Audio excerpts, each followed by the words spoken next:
You can have hundreds of names in your phone and still feel like no one really sees you. The deepest loneliness doesn't come from being alone. It comes from no one touching the part of you you're hiding. Carl Jung called that gap the shadow of relationship. There is always a mist between me and you, the things about ourselves we don't yet know.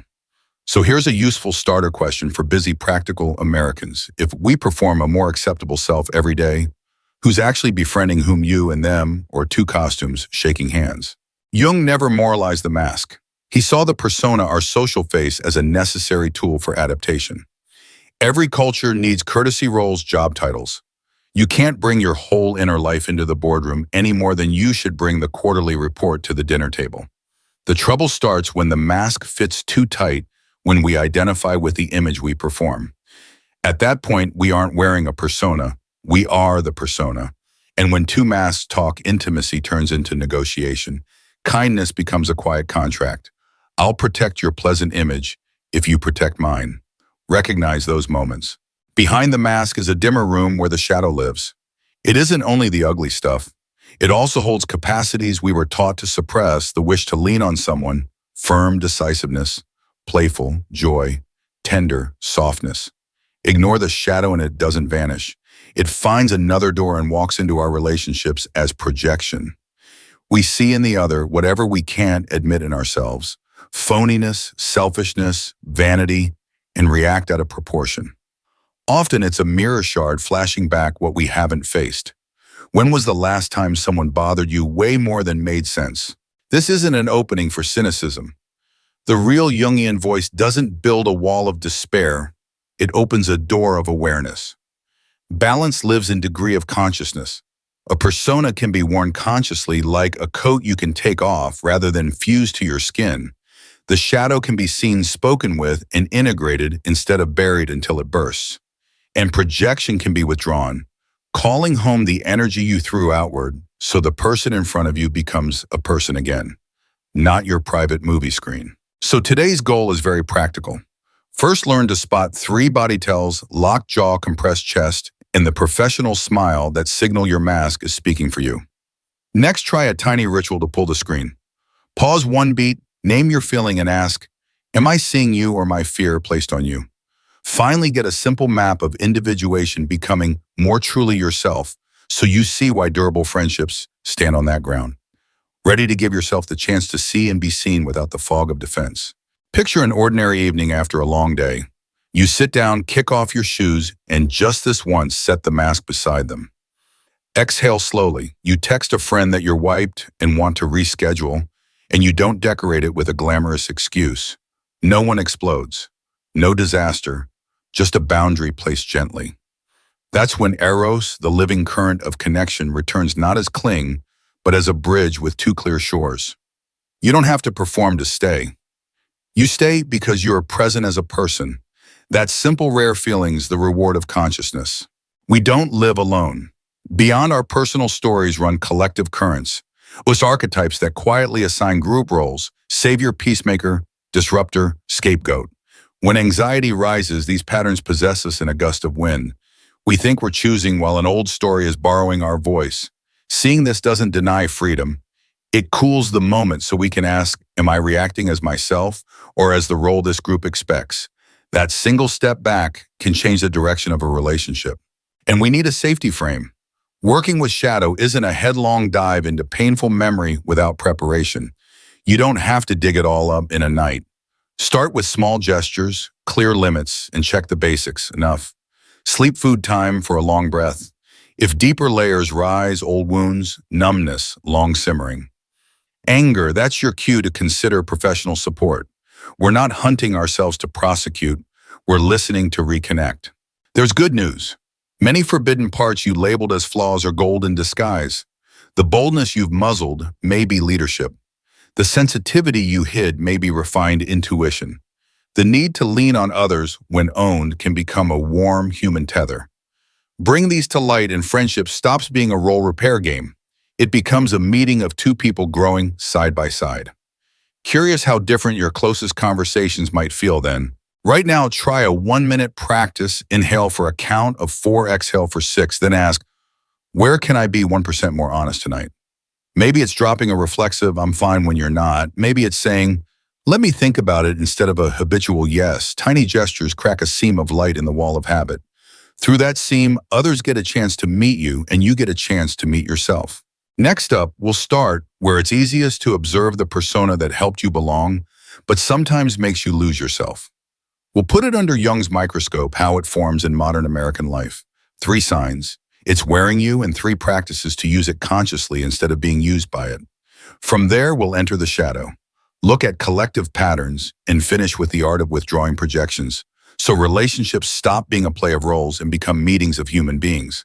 If you're ready to take one small step toward honesty, come along. Sometimes loosening the mask just a little is enough for the world to lean in and quietly answer back. Ever have one of those very American mornings? Coffee to go, a wall of meetings unread, Slack pings a working lunch, and because you're nice, you promise to catch up tonight. Maya 32. A marketing lead in Austin walks into the office with the perfect smile, eyes slightly squinted, voice half a tone higher. How's it going? No one knows she cried last night. Her throat is dry this morning, but she's professional. The good coworker, the good Sunday daughter on FaceTime, the understanding girlfriend texting. It's fine, babe, when it's not fine. She isn't trying to lie. She's performing the role the group handed her until the role starts wearing her. Do you see a bit of Maya in your own life? Jung called the overgrown version of that mass persona inflation, when the image swells so large it swallows the wearer. Everyday signs are simple. You feel drained after perfect interactions. You say sure before your body gets a vote. You fear disappointing others more than betraying yourself. When 2 masks talk to each other, warmth hardens into transaction. I'll give you my pleasant version if you give me yours. It sounds polite, but the room goes cold until one day the concrete cracks. Which crack have you been ignoring? Let's not condemn the persona. In pragmatic, friendly America where social trust runs the engine, we need it. Doctors must sound calm, pilots, steady teachers, clear. The task isn't to throw away the mask, it's to use it consciously when to wear, when to set down, and just as important, when to swap it for one that actually fits. Where does your mask still fit, and where is it one size too small? So how do we use the persona with awareness? Step 1 lives in the body, not the head. Your body tells the truth even when your words don't. Train 3 sensors: jaw, chest, voice. If your jaw is clenched like you're bracing through it, if your chest is so tight breath won't drop into the belly, if your voice suddenly goes higher and faster, that's the mask talking for you. When a sensor pings, don't change your whole life. Just pause half a beat. Breathe in for 4, out for 6. Keep eye contact, but ask inside. Am I about to say yes out of love or out of fear? Often the answer arrives like a soft tap on the shoulder. Step 2, name the roles you wear most.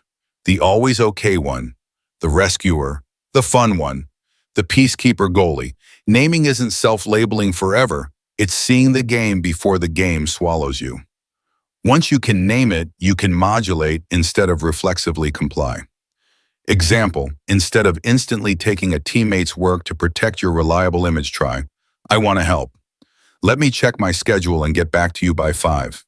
That's not refusal, that's reclaiming the right to consult yourself. Which role of yours most needs a rename? Step 3. Practice 3. Safe unmaskings, adding honesty in gentle percentages. No jump from 0 to 100. The 24-hour rule for any new commitment. By yourself, I'll confirm tomorrow. Social pressure is rarely as urgent as it pretends. 1% more true in each conversation. Add 1% of the truth you usually hide. I'm a bit wiped tonight. Can we text later this week? 1% is enough.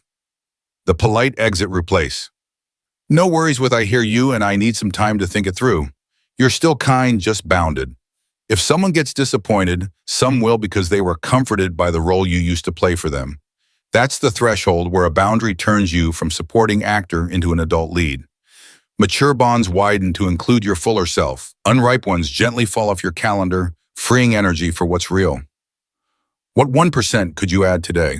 A quick real-life compass. Numbers here aren't fortune-telling. They're symbols, archetypal hints. Think of 0 as a mandala, a receptive center. 4 as a quaternity, 4 directions, seasons, functions. These images help inner chaos self-organize in a noisy, choice-saturated America.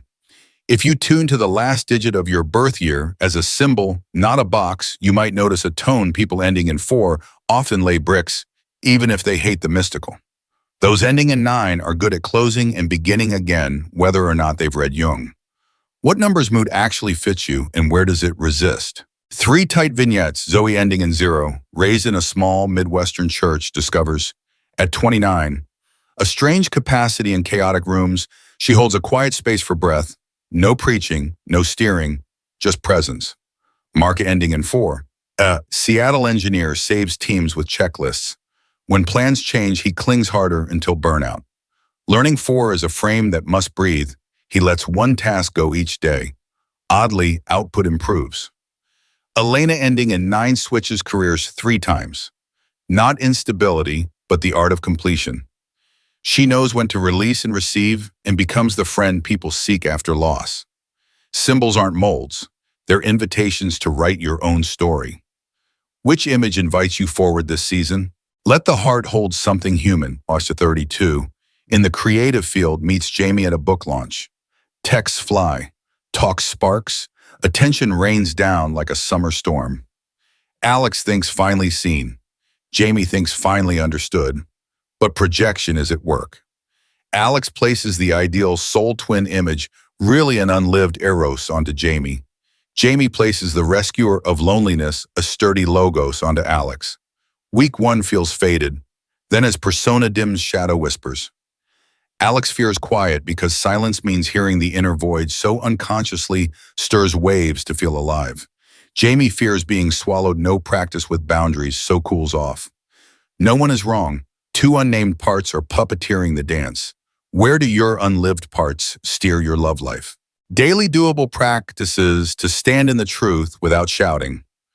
2-column journal. Evening, draw a line down the page. What did I show the world today? And what did I hide today? 3 lines each. No judging. Repeat the circle often enough and shadow starts sending mail to a real address. 5-minute active imagination. Wednesday morning before email, close your eyes. Invite an image from last night's dream, a dear, a room, a child. Ask, what did you come to say? Don't edit. Write it down. Take 1 tiny honoring action call. The friend you've avoided. Decline the task you don't want. Drink water and breathe slowly 3 times. Somatic doorway. Before the noon meeting, palms on a wall press. On the exhale for 4 breaths. Release for 6. Alchemize tension into presence. Sunday mandala, draw a simple circle. You're not making art, you're noticing where light and shadow divided this week. These small, steady moves weave a grounded gentleness into you. Which one feels simplest to begin tonight? Before we change rooms, a community moment in comments, write 1 sentence for this week. My 1% more true is, if you want to go further, type mask down and we'll run a 7-day micro challenge together, 1 small act per day to use persona consciously. The strength of a community is tiny gestures repeated and witnessed. What's your first micro act? Because when you wear the persona rather than the persona wearing you, relationships change texture. Not role for role, but human to human. Politeness stays, but it takes the back seat to presence. And in that light, the next room starts to stir parts you exiled, anger, longing, tenderness, even gold talents knock on the door. In the next chapter, we'll open it gently. Step into the shadow, see why it isn't only frightening, but also treasure. Learn how the shadow borrows your mask to speak and how to negotiate with it as an ally. Ready to look into the dimmer spaces, the most important meeting of your life begins now. Step with me through the second door of the soul into the dim room where the shadow lives. If part 1 taught us how to wear and unwear the persona on purpose, this part walks behind the mask to meet everything we didn't want to know about ourselves and the good bright things we were forced to hide. In Jung's language, shadow isn't only darkness, it's anything pushed to the edges of awareness. Anger. You swallow tenderness. You're ashamed of desire you label shouldn't strength. Others mocked in the gold you never got to live. Ignore it and it won't vanish. It sneaks in through your words, your choices, your odd attractions and sudden dislikes. It writes your script from backstage. Have you ever startled yourself? How did one sentence from her make me explode like that? That's the shadow's fingerprint. It shows up fastest when you're tired, hungry, anxious, cornered, when the brain defaults to old pathways. The gentle person blurts a cutting line. The tough one collapses over something small. Don't rush to judge. That isn't you getting worse. It's a starved part asking to eat. Jung's move isn't to cure the shadow, but to dialogue and integrate it so trapped energy comes back to feed your life. Meet Lena, 29, a nurse in Denver. She grew up where politeness equaled morality. Anger meant failure. As an adult, she became the rescuer coworker, covers shifts, smiles, never complains. One rough night, a patient unloads on her unfairly. She stays kind, explains calmly. Then in the storage room, her hands shake and her eyes burn. That night, she screams into a pillow and fears herself. The next day, she overcorrects with extra sweetness until she burns out. Lena's anger isn't an enemy, it's a buried boundary. When she listens to it, the blast becomes a clean sentence. I can switch tonight, and I need one day off this week. Name the shadow translates from explosion into a line on the map. To work with the shadows, safely keep 3 rails, slow, small with edges. Slow because a soul isn't an app you update overnight. Small because durable change is measured in millimeters repeated. With edges because liberation doesn't mean dumping raw feelings on people. You contain first, then choose a fit expression. If you touch heavy layers of memory, abandonment, abuse, humiliation, consider partnering with a trained professional. We don't dig tunnels before we've built scaffolding. A core practice is pulling back projection, calling home the energy you've thrown onto someone else. When a person drives you wild out of proportion, try 3 quiet questions just in your head. What in them is touching? What in me? How familiar is this to my history? If 50% of this is my activation, what do I need right now? Rest a boundary or regulation. Immediately I'm good, they're bad movie cools. Your hand returns to the steering wheel. Pulling projection back isn't self-blame. It's coming home before you decide what to do next. Remember, the shadow doesn't only swallow bad stuff. There's golden shadow gifts exiled because they didn't fit the family mold. Your voice in a Be Humble clan. Your decisiveness once called rude. Your creativity dismissed as impractical. Because you ban them in you, you beam them onto others. Obsession, pedestal, superfan. Use the wow feeling as a compass. What part of me is asking to live through their example? If you adore the colleague who tells the truth in a meeting, maybe your truth teller is knocking. Copy 1% this week, 1 short, well-placed sentence with the right person at the right time. A 7-day mini ritual step into Shadow Day. Name your triggers. List 3 people, situations, /lines that flip you hot or cold. 10 minutes, no editing. Day 2, body check. When triggered, track jaw, chest, belly, hand on the noisiest spot. 5 slow cycles. Do nothing else yet. Day 3, clean language. Switch you are to I notice I feel, e.g. I notice I fear being left when replies are late, not you never care. Day 4, microfood. Feed the right part. If tired, lie down, 10 minutes. If angry, write an unsent letter. If starved for connection, ask for a hug. Day 5, golden shadow. Pick 1 admired quality. Live 1% of it today. Day 6, active imagination, 15 min. Close eyes. Meet a character for your anger or fear or envy. What do you need to cooperate? Write the first words that arrive. Day 7, debrief. What helped you act less and see more? What did you learn about rest, edges, and rightful desire? How to do active imagination. Jung's favorite bridge. No trance, no role play. Sit upright, set a 10-15 minute timer. Choose a living image door, wolf, a child in a dim room, and write a dialogue. You ask, the image answers in the first phrases that come. If emotion spikes, open your eyes, touch something real, mug table edge, and return to breath. The point isn't right, wrong, but a covenant. I'll listen to you, and we'll live together within a frame. That covenant turns the shadow from saboteur into early warning ally. Let dreams help. No fortune-telling required. Each morning, 3 lines. Where was I? Who appeared? What feeling led? After a week, patterns emerge. The unopened doors. Airport with no shoes. Maybe a part worries it's not ready for the next flight. Cradling a soaked dog. Maybe softness wants holding. Don't force meanings. Let them reveal themselves over time. When the shadow gets a seat at the table, heat turns into light in relationships. Instead of detonating, you can say, I'm noticing, I'm stirred up, probably touching something old. Give me 5 minutes and I'll come back. That's emotional adulthood, not dumping on others, not crushing yourself, but taking responsibility for your inner weather and then choosing a fit response. Trust deepens right there. Seal the work with a tiny bridge ritual between inner and outer life. At day's end, write a one-line permission slip for tomorrow. I give myself permission to say, let me check my calendar. I give myself permission to rest 10 minutes after the meeting.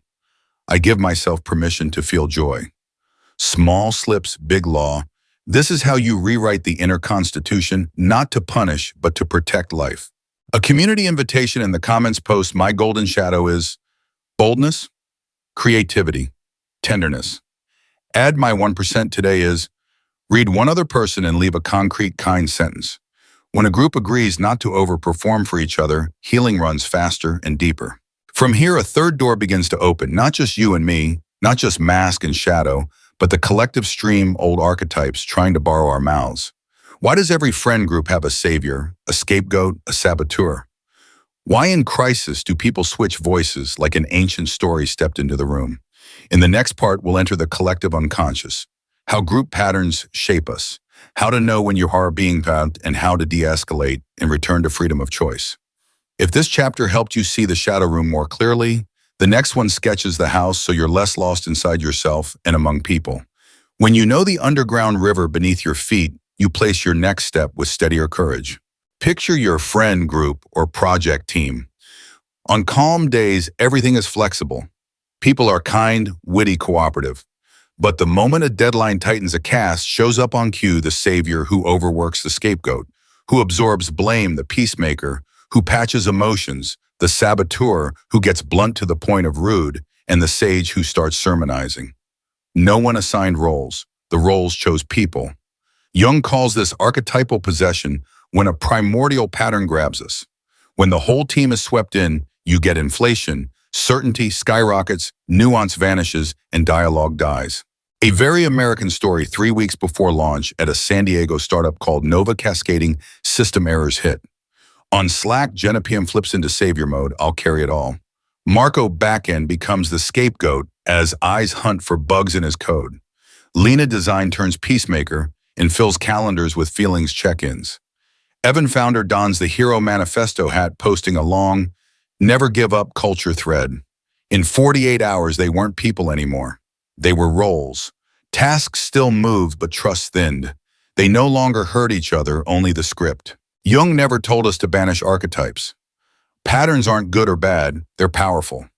The point isn't have no role, it's noticing when the role holds your hand versus when you hold the role's hand. Name the role at the wheel and a sliver of choice opens. Here's the art of downshifting when you or the group are being dragged by a pattern. Name the role out loud, lightly, without sarcasm. Feels like we're pulling Marco into scapegoat and I'm sliding into savior. Can we pause for 5 minutes? Naming breaks the spell. Ask a counter question. If I weren't the savior, what would I suggest? If Marco isn't the scapegoat, what are the neutral facts? Who else can review the code? A single counter question invites logos clear seeing to balance eros bonding. Do the 90-second ritual, feet breath voice. Stand up, feel the floor for 10 seconds. Inhale, 4 exhale, 6 for 3 rounds. Then speak 15% slower. Slowing moves the brain from survival to choice. It's not dramatic, just a body reset to step out of possession. Try a 10-minute chair swap. The scapegoat asks questions. The savior states only facts.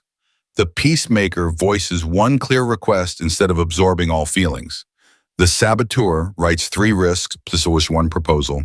The sage summarizes instead of preaching. Swapping chairs snaps archetypal inertia without demeaning anyone. Commit to rupture repair. 2 stock lines. I reacted from a role. Let me retract/adjust, and thanks for flagging that. Let's find a new way. These protect the human under the costume. Alongside personal archetypes, Jung pointed to cultural complexes, habit energies of a culture.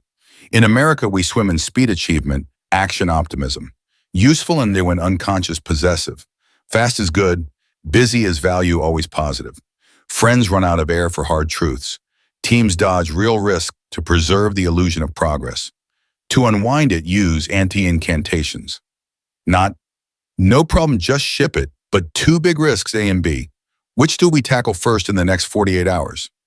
Not, let's stay positive, but I'm sturdy enough to hear the hard thing. Honesty builds trust. Not, don't be negative, but I separate people from problems. The clearer the problem, the less we suffer. Archetypes also feed on loneliness. Without grounded community, we glue ourselves to online tribes and get swept by collective emotion. We think we've awakened, but often just swapped one "I'm right" costume for another. Red flags of collective possession, uniform language, synchronized outrage, chorus-style shaming, and zero self-doubt. The antidote isn't quitting the internet, it's upping returns to the senses in the actual life in front of you. Cook one meal call, a real friend walk, without earbuds, jot 5 lines by hand. The collective unconscious weakens when you come back to your body. 3 very practical anchors to keep agency amid archetypal waves. Anchor 1, vowed values. Write 3 non-negotiables, e.g. honesty, kindness, boundaries. When a role tugs, check. Does this role serve my 3? If not, stop. Anchor 2, threshold ritual. Before a meeting or social event, touch the doorknob and whisper, "Today I choose clear and warm." If Savior grabs me, I'll ask for 5 minutes. Anchor 3, eros plus logo pair. Every statement gets 1 fact line, logos plus 1 human line. Eros, deadline in 48 hours. Logos, I'm anxious and need a small, clear plan. Eros. And don't forget, humor the antidote to inflation. When a group can chuckle, "Look, the sage is speaking again," the charge drops by half and wisdom returns. Not mockery, just releasing static so thinking can breathe. Community invitation, drop a comment in this format. I'm often cast as I'll try. Tom, e.g. Savior. I'll say, let me check my calendar before 5 p.m. If you're in for the 72-hour role reset type role, for 3 days, simply name the role when it tugs and choose 1 micro behavior that cuts a new groove. Share 1 moment you downshifted. Your story might be the quiet rescue someone needs tonight. From the archetype floor, a bridge leads straight to what's next. Why do we missee people from the start? Why do friendships run the idealize, disillusion loop? That's projection when we paste our unlived life onto someone else and love, hate our own image. Next, we'll learn to pull the image back, speak without attacking, repair with 2 short lines, and do a 5-minute exercise that returns your power to see. If today helped you notice the water's current, the next part hands you the mirror. So relationships stop being a stage for roles and become a meeting between 2 awake humans. Sit still for a few breaths and remember a relationship that began in a blaze and then dimmed without a clear reason. At first you saw in the other everything you longed for: strength, refinement, humor. Then, like a photo overdeveloped in the dark room, the image bled and blurred. Contradictions surfaced. Disappointment rose. Between those 2 poles works a subtle mechanism Jung called projection. The mind acts like an old film projector, quietly throwing our unlived reels onto the screen of another person. We think we're seeing clearly, but in truth, we're seeing ourselves on them. When the photo no longer matches the living person, the bond slides from idealization into disenchantment. Do you recognize that loop in your own life? Projection arises when a part of us is pushed to the edge. Fear of abandonment, hunger for recognition, a forbidden anger, and its trapped energy goes searching for a way out. A face, a phrase, a gesture grazes an old wound, and that energy instantly hooks onto the nearest target. We call the other selfish, cold, inattentive, or we canonize them as flawless, while our reaction far outweighs the facts. Signs you're projecting: emotions flare unusually fast. Your inner story knows their motives, and your body is strung tight, though nothing decisive has happened. The task now isn't to accuse or to endure. It's to pull the projector back in and rewatch the reel that belongs to you. Jung didn't tell us to repress projections, that only makes them stronger. He taught conscious withdrawal. Try this 5-minute reset. Pause half a beat. Inhale for 4, exhale for 6. Feel jaw, chest, belly before you touch the storyline. Name your feeling. I feel anxious/angry, abandoned instead of you are Ask for history. Where have I felt this before? A classroom, a family dinner, a first love. Separate facts from the tale. What's observable to anyone? Late reply. Canceled plan, a heavier tone.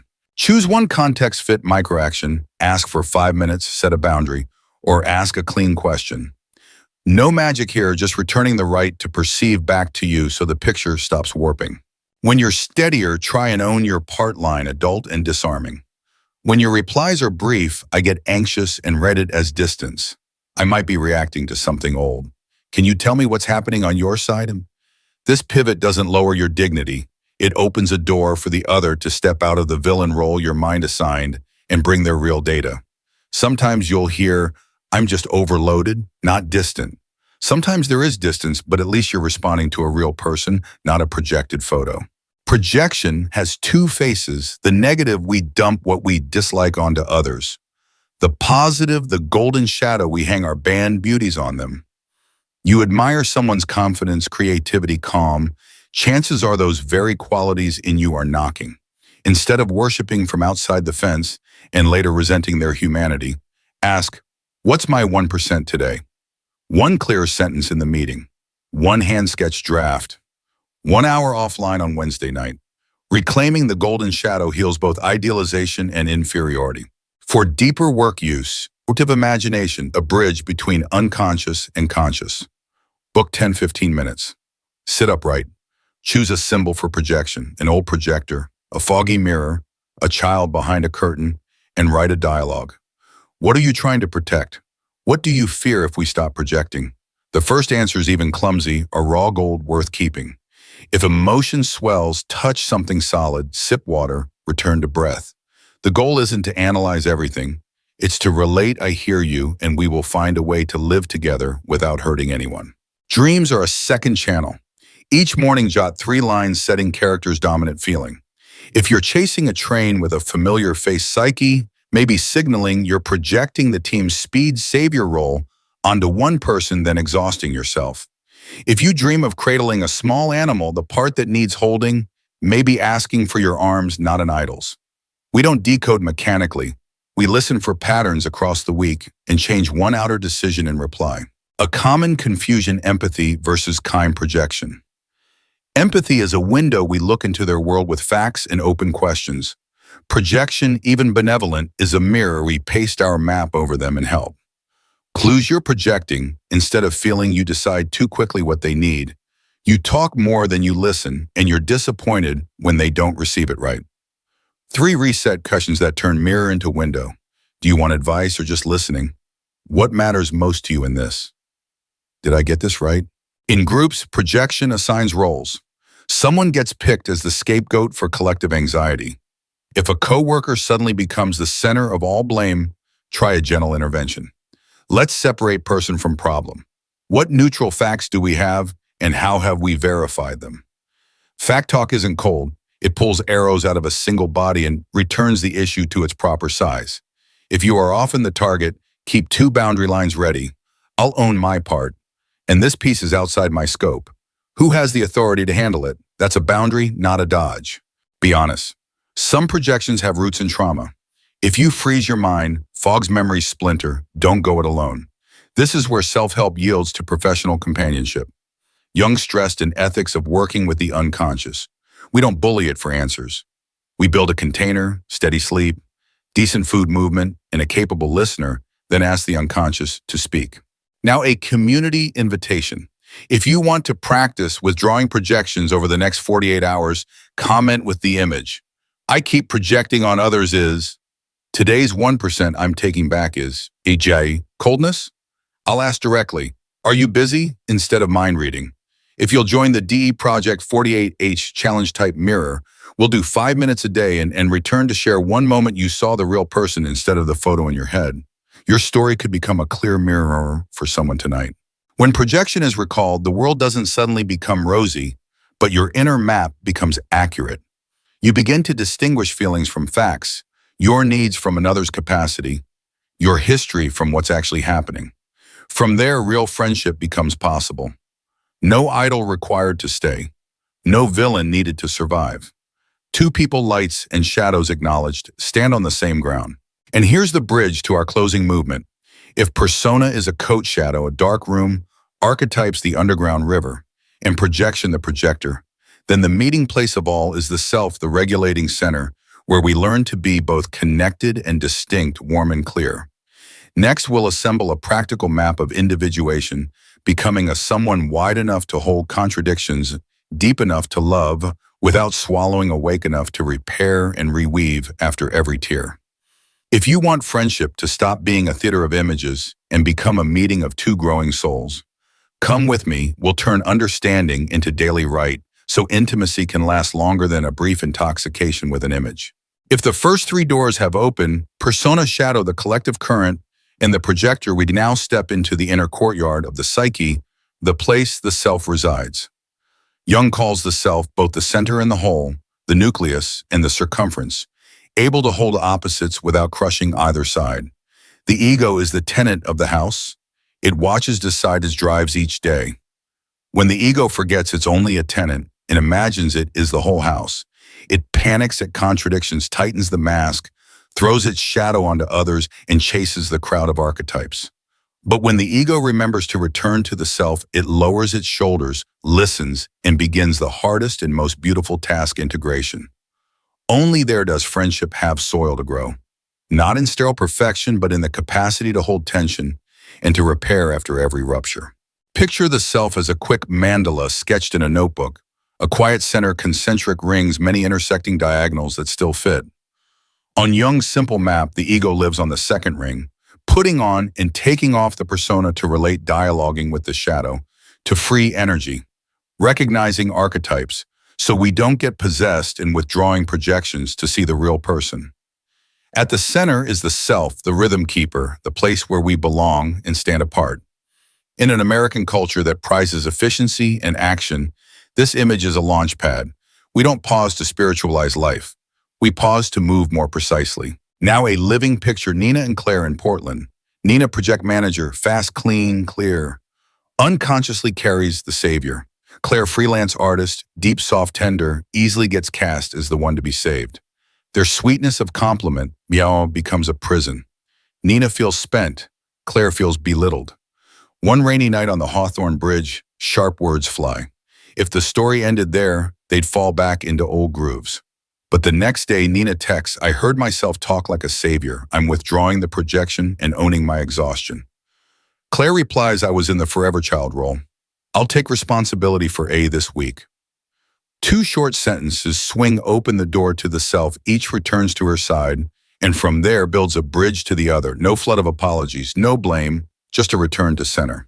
Jung reminds us individuation isn't becoming the best version in a glossy sense. It's learning to stand between poles, strong and gentle, doing and letting go, reason and heart. Practically use a 4-beat daily ritual. Notice, name, nurture, choose. Notice the body's signals and activations. Name the role, the shadow, the old fairy tale that's tugging. Nurture, hand to chest, let the feeling exist without acting yet. Then choose one small action aligned with your values. Repeat long enough and the nervous system learns the road home. The ego panics less. The self speaks just enough to lead. There's a subtle piece here, animus, the inner counter principle.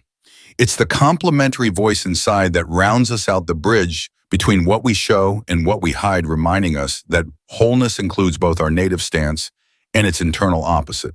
We should also touch a sensitive ground: transference, counter-transference in power-skewed relationships, boss-employee, teacher, student, mentor, mentee.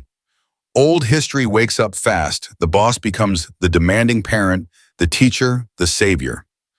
These ties can still be useful if both people know they're standing on slippery ground. If you're above, try. I'm hearing you as a person, not as your role. If my reactions swing too hard or too soft, I'll name it so we don't mix things up. If you're below, try. At times I see you through an old image of someone important. I'll work to set that aside and hear you in the present. A few phrases like these frame the space so the unconscious doesn't seize the wheel. Build a weekly practice to feed the work: 1 hour of mandala notebook on Sunday night. Draw a circle, dot the center mark, 4 quadrants, persona, shadow, archetype, projection. Ask, Where did I put on or take off the persona appropriately this week? What did my shadow want and what small action fed it? Did I get swept up in a collective story and how did I de-escalate? Where did I withdraw a projection and see the person clearly? Write one short living motto in the center for the week ahead. Clear and warm. Listen first, speak after, pause 10 minutes before yes. A few pen strokes, but like truing a wheel before the ride. If you like images, try the mirror and doors ritual. Each morning, don't ask, am I pretty today? Ask, which door do I open today? The quiet door, 10. Tech-free minutes. The order door, 3 doable tasks. The connection door. 1 check-in text without expectation. In the evening, jot a line which door opened, which needs a new key. The unconscious loves named games. Give it vocabulary and it gives you a path. And step into our circle in the comments. Finish my tiny signal today is, or this week's mandala is called, you'll be surprised how a stranger in Seattle or Austin replies, I dreamt of water too. Sipping a slow glass before bed helped. We don't heal for one another, we witness one another. Often just knowing you're not strange is enough to take the next step. When conflict comes, practice, rupture, repair. Rupture is certain. Repair is learned art. Repair isn't forgetting. It's memory with mercy. Walk 3 bridges. Bridge 1, boundary truth. When X happened, I felt Y and need Z, so bridge 2, respectful curiosity. On your side, how did that unfold? Bridge 3, concrete proposal. This week, could we try A instead of B? If the other isn't ready, step back without self-betrayal. Sometimes repair is choosing the right distance so goodness can breathe. The self doesn't force others to move to its tempo. It honors both rhythms, yours and theirs. Why will viewers stay to the end? Because this offers hope without illusion. We don't promise end loneliness in 7 days. We hand you tools to be 1% less lonely today. We don't paint a heaven of error-free friendship. We show a friendship that heals because it knows how to mend. Here, the Jung voice is gentle and direct. Beauty isn't the absence of conflict, it's the ability to lift conflict onto the table without breaking the table. From the self's courtyard, the road ahead looks like a stone path, each step a small right, each stone a conscious choice. When the ego bows to the center, the persona fits like a good jacket. The shadow becomes an early warning ally. Archetypes are a library, not a cage, and projection turns into a well-placed mirror. Then friendship is no longer a negotiation between 2 images, but a meeting between 2 people in motion. Keep going. The closing turn will make knowledge into habit, so every connection you touch has a chance to become real. If you want simple guardrails so your symbols stay honest, keep a co-occurrence log. Note when your numbers image shows up, a circle, bridge, forge, river, plus setting, and body feel. Record the days you noticed a nothing. Absence is data, and measure by small motions, e.g., how many times did I loosen one rule? Stay 90 seconds with a feeling. Offer a real delegation. Complete one small goodbye. Soft measures protect the heart from both fantasy and guilt. And a gentle boundary. Nothing here replaces therapy. If you're facing persistent insomnia, panic, major depression, or untreated trauma, seek a professional.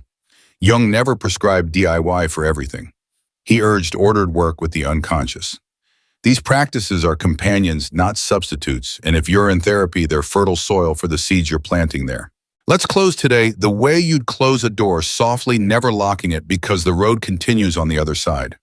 Along the way, you met the polite mask, the room where shadow rests, the underground stream of ancient patterns, the quiet projector of the mind, and finally the open courtyard where the self waits. If I had to compress everything into one line, it would be this: when you become conscious, every relationship gets a chance to become real. Not because conflict vanishes, but because your heart can hold conflict without losing its humanity. Wondering where to start among so many ideas? Begin with a doable 1% tonight. You don't need to fix yourself, you need to return to yourself. Before you answer an invitation, breathe in 4 out 6 and ask, am I saying yes from love or from fear? Before you conclude who someone is, touch your chest and ask, am I seeing this person or the picture my mind just projected? Before you judge yourself for anger, try one tiny sentence. Hi, I hear you. Just that, and the inner climate begins to change. If you want rhythm instead of scattered moments, Here's a gentle 30-day return to center, flexible for a busy American life, yet faithful to Jung. Week 1, wear the mask consciously each day. Speak 1% truer in practice. I'll answer tomorrow before new commitments. Week 2, dialogue with shadow, using micro-acts with a boundary. Write an unsent letter, lie down for 10 minutes without apologizing. Name one golden shadow and live 1% of it. Week 3, watch archetypes in groups and practice de-escalation. Name the role that's pulling, ask the opposite question, and lower your voice 15% before offering feedback. Week 4, pull back projections each day. Turn one mirror into a window, then do a short rupture, repair and own your part. Get curious about theirs, propose one specific next step. Each Sunday night, draw a small circle. Write self at the center in the 4 corners, persona, shadow, archetype, projection, and jot 2 lines for each. A quick balance check before the week. Pocket a few warm, honest scripts for real life. For a boundary, I want to help, and I need to check my calendar before 5. When projection rises, I might be reacting to something old. Could you help me understand what's happening for you when a team gets trapped in roles? I see us pushing Marco into scapegoat, and I'm sliding into rescuer. Can we take 5 minutes to check the facts? When your heart is tired, I need to slow down today. If you're still here after this slower rhythm, I know I have you. These short lines bridge insight into daily living, keeping truth warm so it becomes a guest at the table, not a knife. Make a simple fridge note, clear and warm. Pause before yes. Return the image to the projector. Each morning it reminds you, add 1% more truth, 1% more kindness, and 1% more responsibility for your side. It's not hype, it's a compass so you don't get lost in speed. And remember, this path doesn't need heroes. Sometimes old layers shake the body, blur memory, and weigh down sleep. That's your cue to call teammates a listening friend, a small safe group, or a skilled therapist. Jung's wisdom walks with ethics. We don't force the unconscious. We build a sturdy house it wants to visit. Healing arrives as small shielded embers, night after night, not fireworks. If you've sensed that rare aura, know it isn't a trophy. It's the warm climate of a soul loyal to truth. As persona softens, shadow comes into light, and the self takes its seat, you stop performing. Your presence alone shifts the room. We practice small moves in ordinary American rooms, offices, family dinners, first dates, quiet dreams. Over time, what others call rare becomes a humble habit. Try this evening ritual. Sit tall, breathe in for hold 2, out 6. Hand on sternum. I choose to live honestly, not perfectly. Write 1 page, 3 lines, how you stayed faithful to self, the boundary you need, the kindness you'll offer. Each weekend, draw a small mandala. No need for pretty, just notice how light and shadow moved. Then keep a 30-day promise daily. Logos, clarity, eros, nourishment, and body care, walk, sleep, water. Because the mind can manufacture meaning when intoxicated, carry 4 cool compass questions. Is the outer event verifiable? What state was I in then? Given the meaning I'm drawing, what small act is more responsible than dramatic? If I strip the red costume off the story, does the ethical value stand? Bind the close with 2 small vows, at integrity over drama, freedom and context over coercion. Use reminders to grow more responsible and kinder. If one thread stitches the whole journey, the red thread doesn't live your life for you. It calls you back to center the self, where you can tell drama from truth, projection from responsibility, omen, chasing from meaningful synchronicity. The left wrist is a tiny anchor between intention and action. Red remembers life force and transformation. Synchronicity is a timely meeting between inner work and outer signs. Traditions hand you garments. You decide why you wear them. To make it practical, keep a Rubedo reminder card, morning touch. Wrist and mint, 7 words for the day. Daytime, each time the bell rings, take 1 micro gesture within 24 hours that matches those words. Evening, write 3 lines of synchronicity, event, interstate, meaning, and score 0-2 for discernment. Bedtime, whisper enough for today. 4 beats repeated, weave a life. Hold 2 images, the ocean and the bridge. The ocean is the unconscious, nutrient-rich, not a devouring pit. The bridge is conscious choice, each 4-4-6 breath, each warm boundary, each oil lamp minute before a hard talk is another stone. The crown at the far side isn't for anyone else. It's a vow you place upon your own head, tend your needs and your limits as two halves of the same love. When the self sits in the middle, the inner forces stop wrestling. Eros and Logos begin to dance. Hunger, too, is a bell, not an enemy. Exiled to shadow, it buys fireworks. Invited into a warm kitchen, it becomes discernment, teaching you real food from flavoring. Then the Great Mother stops being a tomb and becomes a womb again. Beware the subtle mana trap, the illusion of special power. When others wobble near you, don't crown yourself different. Keep a humble discipline, scrub the dishes, write 3 honest lines, check on someone with real presence. Light needs no backdrop. It needs a trustworthy doorkeeper. And if there's one takeaway, you don't have to become the 1%. Be 1% more faithful each day to what's true, and the inner climate changes. Without many words, people feel a warmer field where honesty is safe. That's durable influence. 3 pocket keys for slippery moments. When energy surges, what is this feeling trying to do for me, for a boundary? I can't do that, and here's what I can. Before sleep, thank you for staying with me today. If you want a 24-hour map, morning sunlight and breath, a screen-free meal at noon, one kind no in the afternoon, a candle and one true word at night, and a small, protected window for tomorrow's meaningful task before bed. Many small promises side by side become living architecture. One sentence to carry through the month: I choose integrity over short-term victory, meaning over instant gratification. Give joy a home, and it lingers. When you lose rhythm, unfold your map: 3 keys, a 5-minute ritual, 4 gentle pillars, then continue unhurried, without self-judgment. When you turn the screen off tonight, try a small rite. Set your phone down, like laying a mask on the table. Pour a glass of water, hand to chest, I'll meet you at center. Send 1 warm, honest line to a friend: I'm tired tonight, but I want to listen when I can be fully present. Tomorrow at 7, if they stay after the slower rhythm, you just tasted true connection. If they don't, you just practice self-respect. Both belong to the self.